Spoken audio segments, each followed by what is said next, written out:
In Fox Across Texas tonight, the next battle in the Texas textbook wars will be fought tomorrow in Austin. Ned Hibbert is live tonight in our newsroom to show us where the battle lines are drawn. Ned. Melinda, one basic question is just how much Bible belongs in the biology books that are up for adoption by the State Board of Education.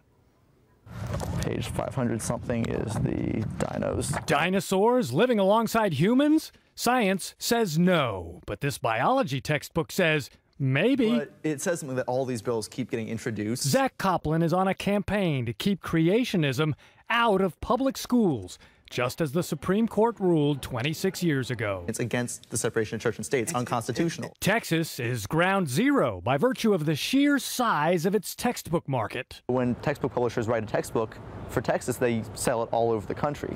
So if Texas compromises its science textbooks, that will compromise science textbooks everywhere else. What bothers Coplin are comments like this in the official textbook adoption process. Creation science based on biblical principles should be incorporated into every biology book. They're just asking straight up for biblical creation to be taught in science textbooks.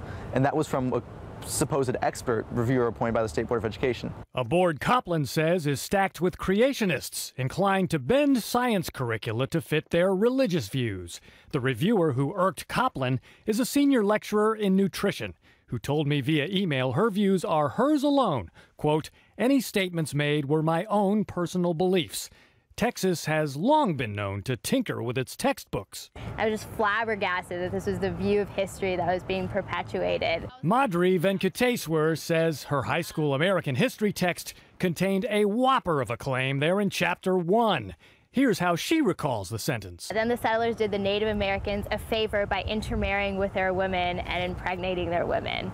And I read that sentence and I just did a double take. This cannot be what this sentence is saying. The good news is it came out of it better than it could have been. Venkateswar is part of a group of Rice students opposed to the insertion of faith into supposedly fact-based textbooks. There's one monk, his name was Gregor Mendel, and he's the father of genetics. Religion and science can live in harmony, says Rodrigo Maldonado.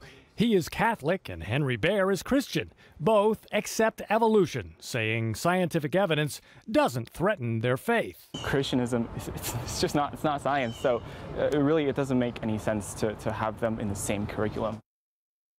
Tomorrow in Austin, the public can weigh in on proposed textbook changes. Then the State Board of Education will vote in November. Whatever is ultimately decided will be on the books or in them for 10 more years.